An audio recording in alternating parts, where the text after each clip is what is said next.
Bonjour à toutes et à tous, et bien écoutez, je suis ravie de vous retrouver pour une nouvelle guidance par famille d'âme. Et donc ici, on va aller travailler avec les énergies des gardiens. Donc sous l'impulsion de cette nouvelle lune en balance, on va couvrir ici la période donc, du 14 octobre jusqu'au 12 novembre. Et de fait, puisque cette guidance est générale, ça sera intéressant pour vous de venir combiner les informations de cette guidance avec d'autres publications sur la chaîne. Donc notamment le post ici qui relève finalement des messages de nouvelle lune, de manière à pouvoir bien vous imprégner ici de ces énergies et donc quelque part recevoir cette impulsion, puisque c'est l'objectif d'une nouvelle lune, c'est vraiment de nous impulser quelque chose de neuf, de différent, et donc ensuite de finalement nous amener quelque part à prendre position, décision par rapport à son chemin. Donc le message est disponible depuis l'onglet communauté, et puis ensuite vous avez donc d'autres vidéos en soutien. Par rapport à la période que finalement ces messages pour votre famille d'âme couvrent, donc en termes de temps, ça sera intéressant pour vous évidemment de refaire une écoute sur le mois d'octobre, puisque vous avez à peu près la moitié de votre énergie ici lunaire qui se répartit sur les énergies d'octobre, et puis ensuite vous aurez le mécanisme complémentaire qui pourra venir s'activer aux alentours en fait ici de la pleine lune avec les énergies de novembre. Donc ce sera évidemment très favorable de reprocéder aussi ici, pourquoi pas une écoute de cette vidéo en complément de la mensuelle de novembre. Après, donc, vous avez évidemment toujours ce que l'on appelle ici les énergies de cycle, de saison.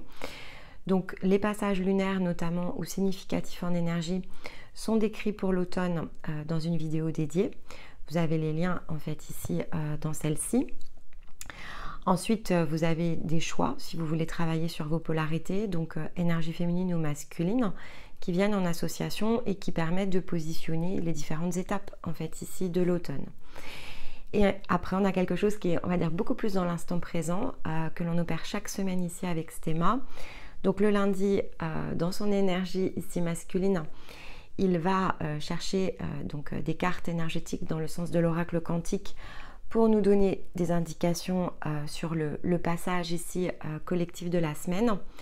Et tous les samedis en rétrospective, je viens ici reprendre finalement ces cartes, les différents passages ici dans le sens des astres, tout ce qui s'est produit dans la semaine donc pour nous-mêmes, mais aussi dans le partage que nous avons ensemble, notamment dans le sens des parcours. Et on travaille une thématique, on regarde ce qui se dégage en fait ici, dans le sens d'un apprentissage, comment mieux ici appréhender l'énergie et le mettre dans l'expérience physique. Donc ça vient forcément ici soutenir le développement personnel.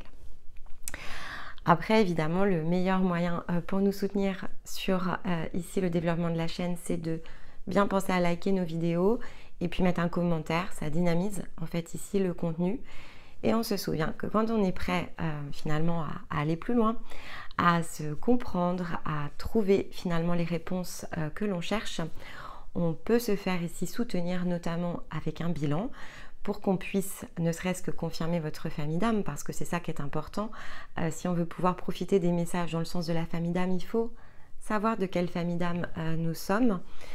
Donc on fait une lecture approfondie dans laquelle il y a évidemment l'énergie de l'âme, mais pas que. On travaille vraiment ici votre angle dans le sens multidimensionnel, et donc ça permet vraiment de comprendre où se situent les blocages, qu'est-ce qui finalement empêche vos changements d'énergie, pour ensuite vous mettre en place comme un chemin et donc vous aider après semaine et en complément de tout ce qui est public. Vous avez la possibilité évidemment de suivre des parcours pour venir vraiment travailler ici le sens de vos énergies dans quelque chose qui relève vraiment du côté unique ici de chacun.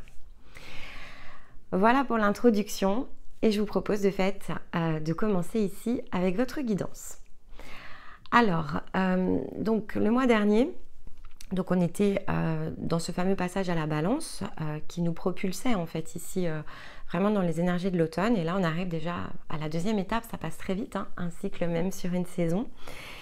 Et donc Donc cette propulsion ici que l'on a eue dans les énergies de balance était là pour pointer du doigt en fait ici une forme de déséquilibre à l'intérieur de nous. C'était un passage très énergétique, on quittait les énergies de terre de la Vierge pour recevoir finalement comme une nouvelle impulsion ici avec les énergies de l'air. Donc on est encore dans ce passage avec la nouvelle lune et ce qui est important ici c'est justement d'utiliser le mécanisme de nouvelle lune pour vraiment conscientiser où se situe finalement peut-être la prochaine de vos étapes. Et ça, bon, c'est collectif évidemment, mais dans le sens ici de l'énergie des gardiens, si je regarde ce que nous avions le mois précédent, on était dans quelque chose qui en nous comme s'effondre. Donc ça peut être très émotionnel, mais ça peut être vraiment aussi beaucoup plus physique parce que on s'aperçoit que des choses ne fonctionnent pas en fait dans nos vies. Donc il y a un schéma comme une répétition qui se met comme ça devant nos yeux et ça c'est vraiment une impulsion que l'on a reçue dans le sens de la pleine lune en bélier. Et donc on s'interroge et dans votre cas, en tout cas, la manière dont je ressentais l'énergie, mais c'est toujours intéressant d'écouter évidemment la guidance précédente avant de se replonger dans la nouvelle. Ce qui était disponible, en tout cas dans le sens d'émerger, c'était une prise de conscience, là où se situait finalement un passage en transformation et ce qu'il allait falloir ici finalement comprendre, entendre pour pouvoir ensuite transmuter. Lorsque je regarde en fait ici les pièces, ça se précise un peu par rapport au mois précédent, c'est-à-dire que cette prise de conscience, elle peut s'être faite ici en plusieurs fois et ça peut être la pleine lune ici qui est venue le pointer du doigt, ce déséquilibre. Et là, en fait, on vous demande une mise en route. Ok, donc on vous demande de faire des choix, on vous demande avec la balance de décider ce que vous allez prendre en charge dans le sens de votre énergie pour sortir ensuite au solstice avec une première forme de résolution. Et donc on a la prasiolite ici en énergie minérale, on a le sceau de Salomon en breloque et l'énergie totem qui est présente pour soutenir ce cycle, c'est la baleine. La prasiolite, elle réfère à notre authenticité, elle réfère à notre être profond, à ce qu'il nous faut ici aller dégager pour justement pouvoir être dans une version de nous-mêmes qui est beaucoup plus juste avec ce que l'on ressent. Il y a une idée de cohérence ici avec la prasiolite. Et elle insuffle aussi une énergie d'espoir, d'espérance, un peu comme pour nous encourager ici à prendre, Stéma avait utilisé cette expression, mais elle est très juste, le taureau par les cornes, sachant qu'en plus, durant votre cycle, on va avoir une pleine lune en taureau. Donc, on est vraiment ici invité à se mettre dans une forme ici de mouvement. Le premier des mouvements qui est visible avec la prasiolite, c'est déjà de créer une forme de cohérence entre les émotions, donc le cœur, ce que l'on ressent, la manière dont on vit et perçoit en fait ici les choses et la manière dont on réfléchit. Donc il y a une idée ici de connexion entre l'émotionnel, le cœur et finalement ce ressenti qui est très intérieur et ce que l'on pense, donc ce que l'on projette. Et en fait, ici, on est invité à se poser la question de où se situe finalement la meilleure des projections en pensée pour pouvoir ressentir en fait ici de la joie. La prasiolite, elle parle aussi de difficultés relationnelles en réalité. Donc c'est pour ça que c'est important de faire le parallèle ici donc entre l'énergie du cœur et les pensées. C'est que souvent, ce qu'elle indique, c'est qu'il y a un décalage entre ce que foncièrement vous ressentez et ce que vous exprimez. Et peut-être que l'expression, si elle est notamment trop puissante, trop forte et surtout décalée, en fait, ici avec votre être, hein, c'est vraiment l'idée, elle peut nuire, en fait, ici à votre relationnel. Donc ici, on vous demande de vous interroger autour de ces comportements parfois très automatiques qui, en fait, viennent limiter le bien-être et la joie.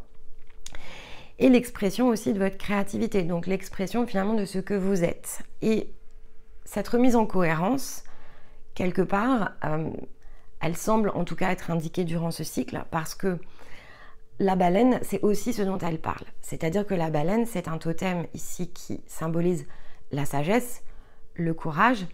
La sagesse dans une forme très ancienne puisque la baleine est un des animaux les plus anciens en fait ici sur Terre. Donc elle a tout vécu un peu la baleine, on va dire ça comme ça. Donc elle connaît le sens des cycles, elle connaît sa puissance aussi parce que la baleine est un des animaux les plus imposants que l'on va trouver ici sur Terre. ça fait du bruit. Une baleine, c'est un des animaux aussi les plus bruyants que l'on peut ici connaître. Donc, il y a cette notion d'être assez imposant, ce qui est plutôt très puissant dans l'énergie du gardien, c'est-à-dire que le gardien, en général, il prend de la place quand même ici dans un entourage, il exprime les choses, parfois avec beaucoup de force. Mais si c'est décalé, c'est ce que nous donne ici comme information la baleine, si c'est décalé, alors finalement c'est tout le reste ici qui se décale. Et ça nous renvoie, de cette manière-là, ça va nous renvoyer des choses qui vont impacter notre confiance, qui vont impacter notre image, l'estime, et qui en plus sont très différents de ce que l'on ressent. Donc la baleine, elle est là ce mois-ci pour vous amener ici à une prise de conscience dans ce que vous faites, dans ce que vous créez, dans ce dans quoi finalement vous vous engagez, dans des décisions, des actions.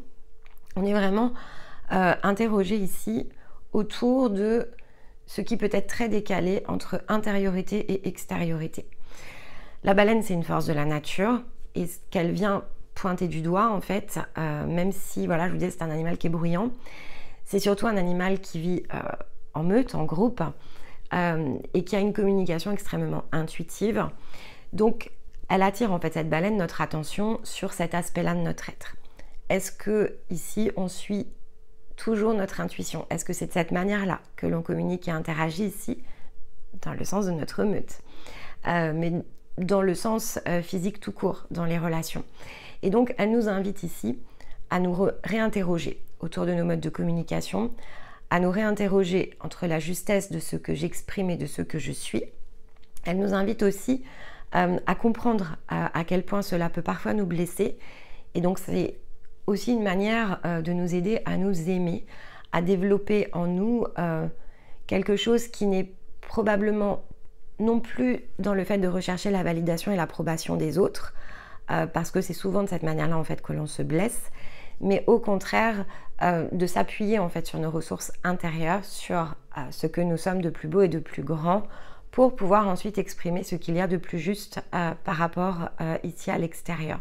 Si on fait ça, il n'y a plus de déséquilibre en fait, parce que on est harmonieux et dans la version instant T la plus harmonieuse que l'on est en capacité ici finalement d'être, et donc tout redevient très juste. Et ça, c'est très lié évidemment à l'impulsion de la nouvelle lune en balance, et c'est très transformateur après dans le sens du scorpion. Donc si effectivement ce décalage vous le comprenez, vous l'intégrez et vous le repositionnez dans les situations de votre vie, et que vous choisissez quelque part ici de prendre en charge ce réglage, parce que c'est de l'ordre ici de quelque chose qu'il nous faut régler en fait à l'intérieur de nous, alors effectivement, à la manière de la baleine, cette force, elle va pouvoir être orientée de la meilleure des manières. Et avec le sceau de Salomon, on vous dit bien que ce passage est très protégé. C'est bien ici une belle indication pour se repositionner dans un timing qui est juste, mais ça passe effectivement par un questionnement. Il y a quelque chose qui est assez puissant autour du questionnement, et on va voir avec les cartes comment évidemment cela se met en œuvre, comment cela finalement va aller se nuancer ou s'orienter, mais il y a quelque chose ici qui relève vraiment d'un repositionnement intérieur, et il pourrait y avoir besoin évidemment de soutien pour le faire. Alors ici dans le sens de la nouvelle lune, j'ai pris l'oracle des métamorphes. Donc on va aller regarder la première carte qui est déjà devant moi, et puis ensuite on a les autres cartes en soutien. Alors la princesse et la grenouille. Donc carte numéro 21, je vous la montre.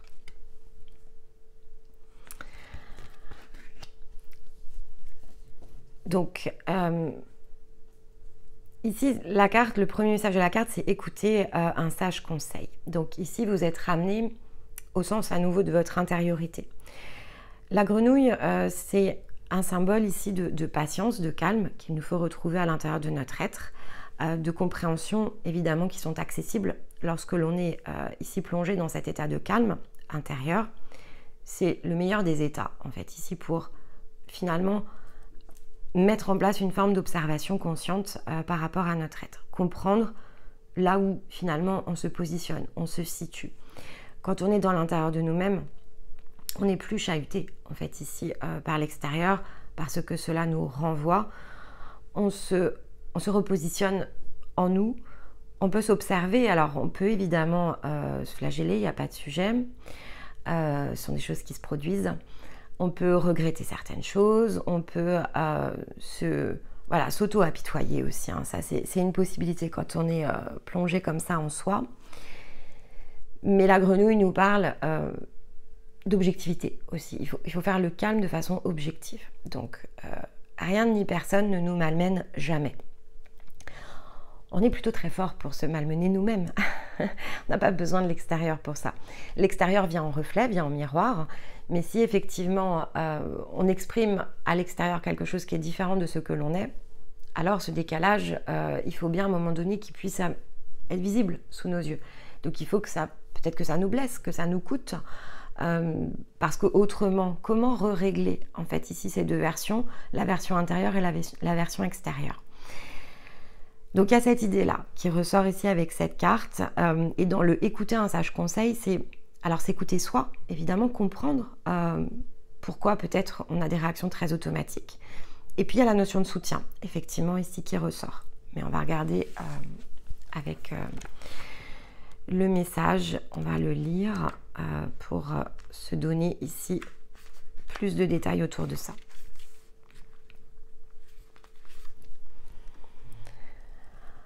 Alors, donc, ici, on nous parle bien, c'est le message de la carte, on nous dit bien que ce n'est pas le moment de faire ce que notre cœur ou notre tête nous dicte.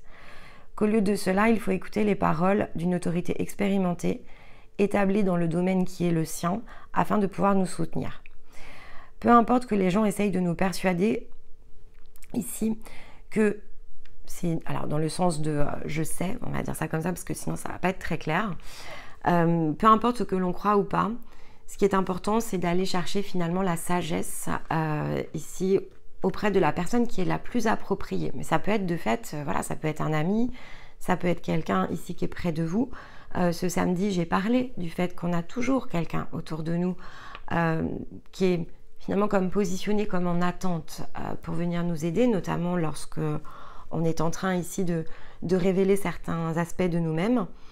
Et donc, ça peut être une indication par rapport à ça. Et donc, on nous rappelle qu'il est préférable d'écouter tranquillement les suggestions d'autrui, puis d'en parler ici seul avec quelqu'un qui est digne de confiance. Que ce n'est pas le moment de réfléchir peut-être par nous-mêmes, parce qu'il y a des choses ici qui nous échappent, des choses qui sont importantes. Et que plus vous allez écouter ici justement peut-être cette parole ici dans le sens, on va dire, de conseil, et plus vos décisions vont pouvoir être amenées à être saines et authentiques. Peu importe ce que vous pensez savoir à l'instant T, vous avez ici quelque chose à apprendre. Et donc ici, on vous demande bien de prendre position autour de ça. On nous rappelle ici avec cette carte aussi, dans le message Princesse Grenouille, on nous rappelle ici que l'on croit toujours savoir plus que nous ne savons en réalité. Et que le moment arrive toujours où il est préférable de dire « je ne sais pas », de ne ressentir aucune honte à cela, et même si parfois on se sent embarrassé, qu'il est toujours préférable ici de le faire plutôt que effectivement d'être dans une forme très opposée. Donc il y a une histoire d'humilité quand même ici qui ressort dans le sens de ce cycle. On rappelle qu'un sage ne porte pas toujours un costume, n'est pas toujours une forme de gourou, mais qu'il est capable, qu'il doit être capable en tout cas, de clarifier les choses de façon immédiate. En ce moment, on vous demande de ne pas forcément vous fier à l'instant T à votre intuition, mais plutôt d'aller chercher une source éclairée, extérieure, inattendue, voire inconnue, pour pouvoir vous aider à vous repositionner. Très intéressant. Après, c'est ce que je vous expliquais par rapport à la phrase. Pour pouvoir faire état finalement de ce que vous êtes à l'intérieur, donc dans le sens du cœur, il faut savoir, en fait, il y a cette idée-là. C'est-à-dire que peut-être que certains d'entre vous ne sont pas conscients de ce qui est ici déjà bloqué en nous et qui active ces mécanismes très automatiques vis-à-vis de l'extérieur. Et ça, à moins de faire effectivement un travail profond, vous pouvez écouter les guidances chaque mois, multiplier les écoutes tant que vous ne savez pas en fait qui vous êtes réellement, c'est compliqué parce que c'est compliqué après d'adapter les messages à soi. C'est vraiment ça aussi l'idée. Donc ça aussi c'est un sage conseil que de comprendre que l'on va tourner en rond jusqu'à ce que l'on nous indique ici comment sortir du cercle. Où se situent vraiment nos blocages. Pas faire état de tous les blocages, parce que en fait ça aussi c'est tourner en rond. Vous pouvez faire des tas de choses dans le sens énergétique, vous pouvez faire de l'hypnose, vous faites ce que vous voulez, mais en fait la problématique de toutes ces techniques, c'est qu'elles vont pointer du doigt alors certaines choses qui peuvent être très importantes, mais est-ce la prochaine étape?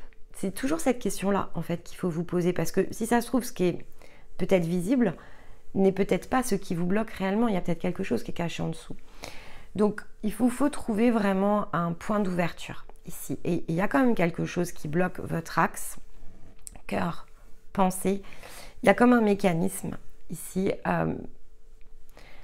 J'entends qu'il est grippé. Donc, faut le dégripper.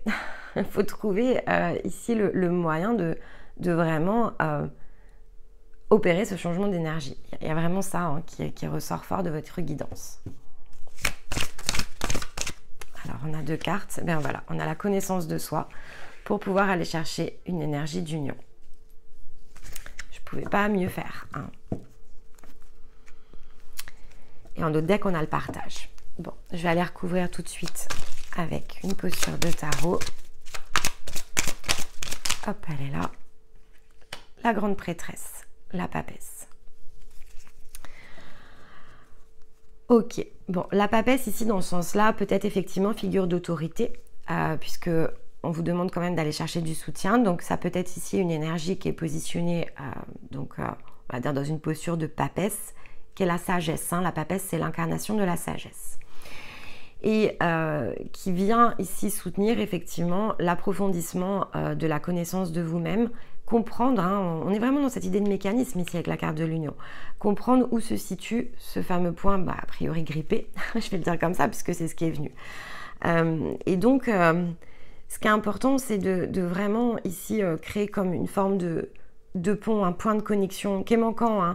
Et vous voyez ici, on a la tour en dos de deck, donc il y a quelque chose, il y a une forme de fondement qui n'est pas solide en fait aussi en vous, c'est ce que nous rappelle...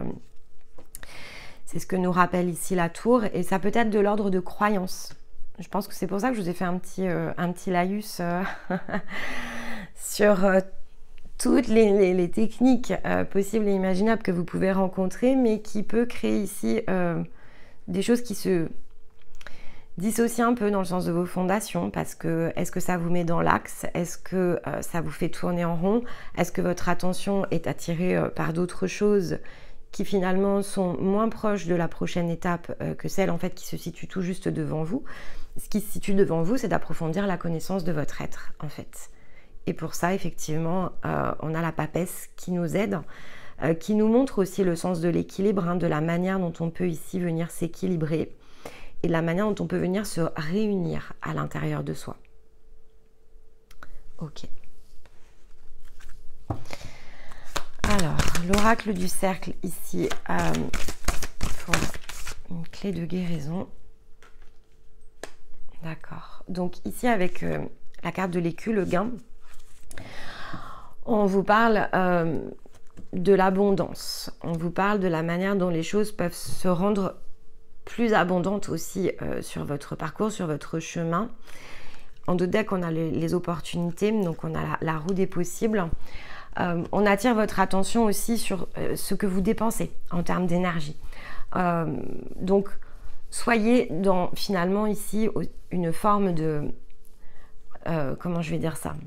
Pas toujours facile d'avoir les mots quand on ressent la vibration, mais il y a une forme d'équilibre aussi à trouver dans la manière dont vous percevez l'abondance, dans la manière dont vous percevez vos possibilités d'abondance, peut-être là où vous mettez de l'effort, parce qu'avec l'écu, c'est aussi un investissement que vous faites. Posez-vous la question de votre investissement. À quel point vous vous investissez ici et qu'est-ce que vous rapportent en fait ces formes d'investissement? jusqu'à présent, si vous vous êtes investi ici dans votre développement personnel, qu'est-ce que ça vous a apporté, rapporté? Est-ce que ça a libéré, en fait, ici, les énergies dont vous aviez besoin à l'intérieur de vous et repositionné, probablement ici, certaines choses? Alors, on va les recouvrir ici. Ouais, action. Il y a vraiment une action à repositionner quand même. Bon, ceci dit, je n'ai pas beaucoup de gardiens dans les accompagnements. Vous faites partie des familles sur lesquelles, effectivement, vous êtes les moins ici engagés. Pourtant, vous êtes nombreux ici. Hop là. Renaissance. D'accord, ouais. Ben, il va falloir agir dans ce sens-là. Là, il faut agir concrètement et faire des choix par rapport à ce que vous investissez dans le sens ici de votre développement pour que ce soit beaucoup plus profitable dans le sens d'une renaissance. Il y a un repositionnement ici de valeur à faire, donc vous verrez comment ça vous parle. Ouais, il y a quelque chose ici qui est pas à la hauteur en fait de ce que vous investissez. D'accord, bon.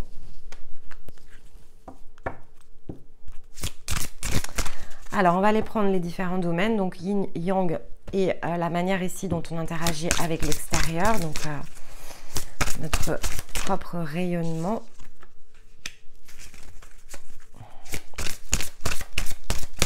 Je fais comme d'habitude, je vais toutes les tirer.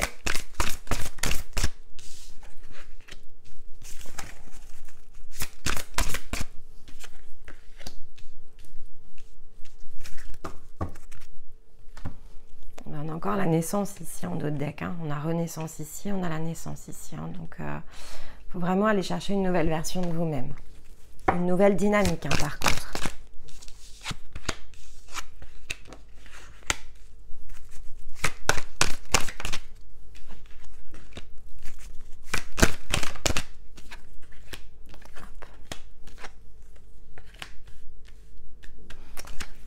D'accord.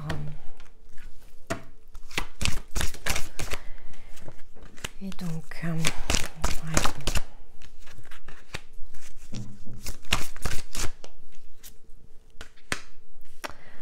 Ok. Alors, bon, je pense que ici, donc, dans les deux decks, donner naissance à des nouvelles dynamiques, donc aussi bien dans ce que vous allez faire, mais aussi dans le sens de ce que vous partagez. C'est ça qui est important parce qu'avec l'amitié, il y a une notion de partage qu'on avait aussi ici. Mais c'est vraiment un changement à faire parce que il y a quelque chose qui n'est pas calé en fait dans la manière dont vous opérez aujourd'hui. En tout cas, c'est ce que je ressens. C'est un peu en décalage en fait ici avec votre recherche. Donc, peu importe la nature de votre recherche, ça sera différent chez chacun. Il y en a qui cherchent ici à développer des nouveaux projets, d'autres qui cherchent vraiment à changer de réalité, donc à opérer dans le sens de quelque chose de totalement neuf pour leur vie. Parfois ça se fait par étapes, parfois ça se fait dans un sens très global. Mais donc on vous dit ici d'opérer des changements dans ce que vous avez créé jusqu'à présent. Il faut ressortir à nouveau de l'œuf, donc pour ça il y a une phase de gestation potentielle qui arrive parce qu'en plus on l'a ici. Mais donc voilà, soyez attentifs finalement à des synchronicités, soyez attentifs à des coups de chance, aux messages aussi avec la carte de la chance, aux messages que vous recevez, aux informations. La carte des amitiés nous rappelle au sens des relations et donc des choix que l'on opère autour de tout ça. Donc on est vraiment dans cette notion encore une fois de soutien. Il y a quand même des choses, je pense, qui sont plus liées à des miroirs au départ parce que ici, il y a une forme de réflexion qui doit être portée par rapport à ce que vous semez en fait. Donc, dans le sens des liens, ce que vous impulsez, les dynamiques ici que vous créez. Il y a des choses qui peuvent vraiment avoir attrait à des énergies très familiales, que vous soyez à chercher ici à créer votre propre famille ou au sein de votre propre famille.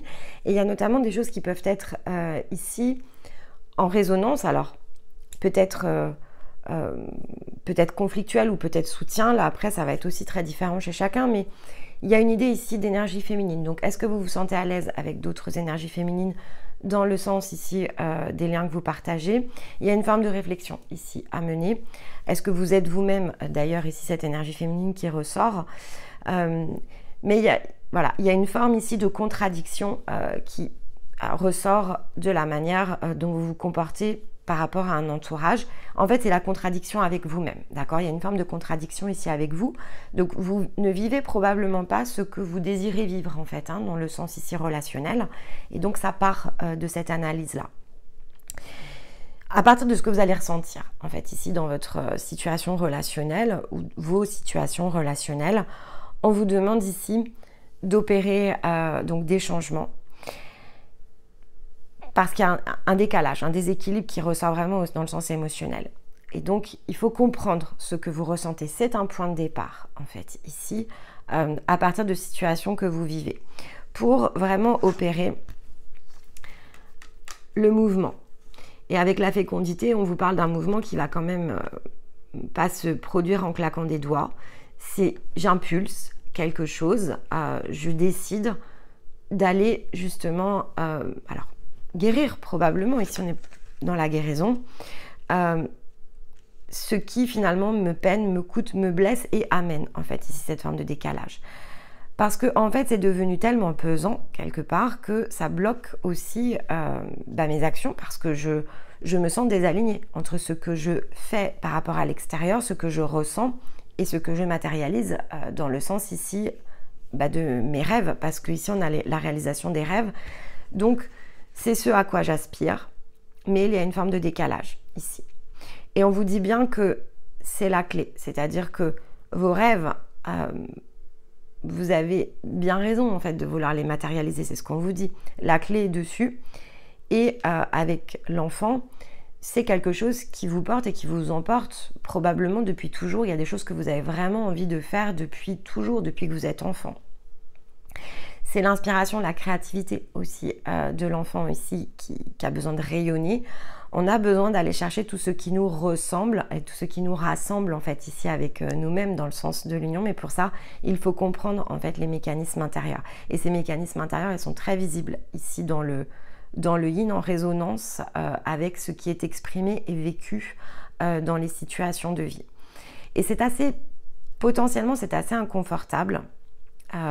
Ici, il y a des choses qui peuvent être assez inconfortables, mais qui n'existent que pour justement vous montrer la direction peut-être des soutiens. Il peut y avoir quelqu'un autour de vous qui peut vraiment, encore une fois, vous aider. Et donc, il faut créer une forme de point de départ. C'est-à-dire qu'il va falloir décider de quelque chose. Il va falloir décider de là où je veux aller planter mon drapeau dans le sens émotionnel. Qu'est-ce que je désire vivre, en fait? Qu'est-ce que je désire ressentir? À quel point je tiens ici à mes rêves et à quel point ce que j'exprime est en décalage avec ce que j'aspire à créer, en fait. Et ce que finalement je ressens tout court aussi. Ouais, mais bon, de toute façon, il faut se connaître. Hein. Je pense qu'il y a vraiment ici quelque chose qui n'est pas dévoilé. Hein. Il faut aller chercher cette renaissance pour vous.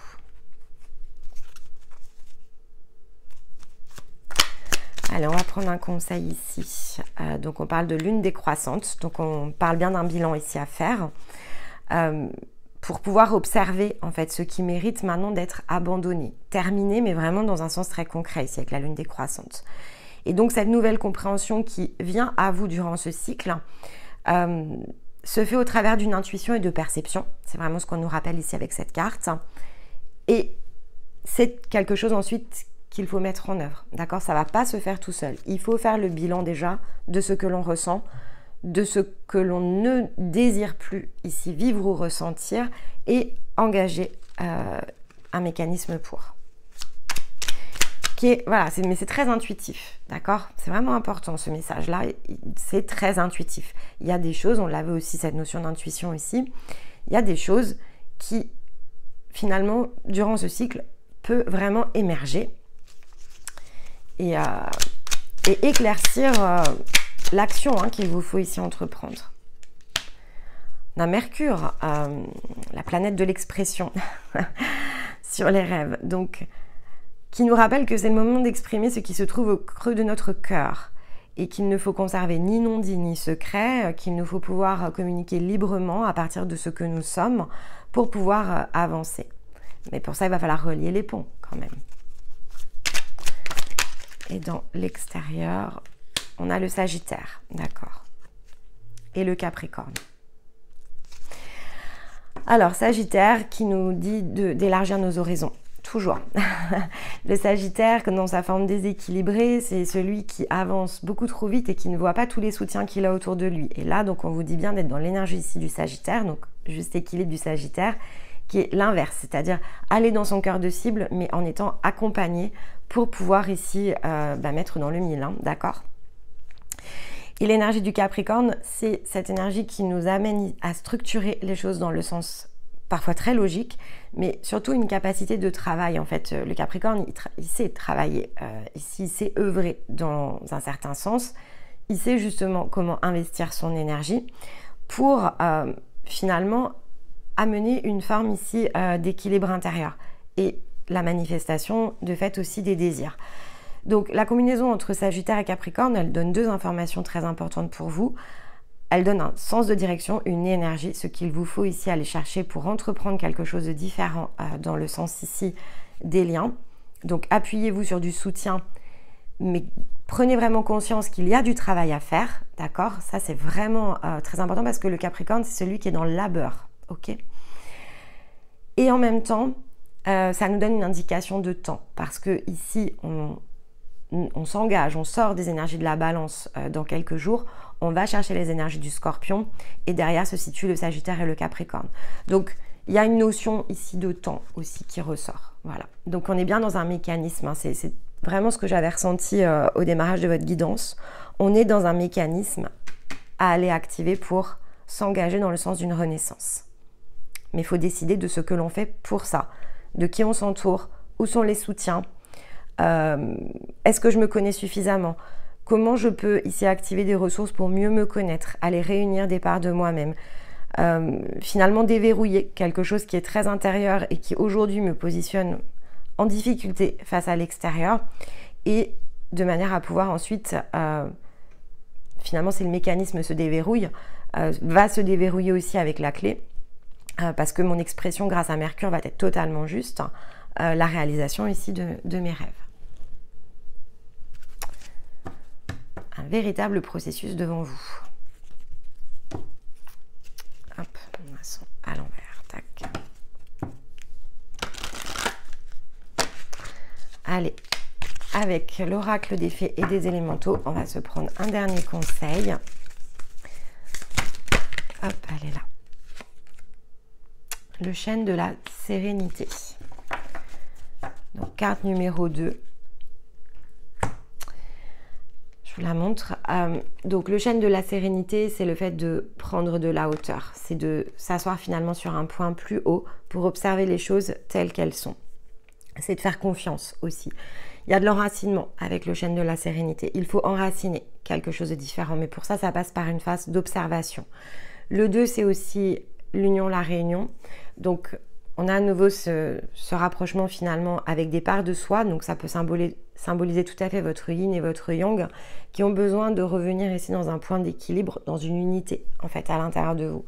Et donc pour ça, voilà, il va falloir prendre cette hauteur nécessaire, mais ce qui était disponible ici dans le sens émotionnel, s'attacher à comprendre pourquoi les choses se matérialise, se manifeste d'une certaine manière, là où se situent finalement des points d'ouverture et aller chercher ce soutien.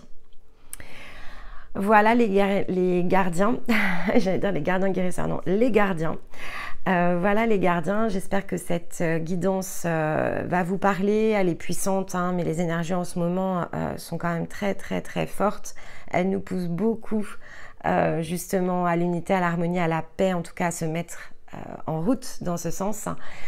Donc sans surprise, hein, un beau processus à celui ou celle qui saura évidemment ici aller le chercher et l'activer. J'aurai le plaisir de vous retrouver donc aux alentours du 10 novembre pour votre prochaine guidance. D'ici là pour d'autres vidéos. Et dans l'intervalle, eh bien écoutez, je vous embrasse, je vous envoie tout mon amour et je vous dis à très vite. Bye bye.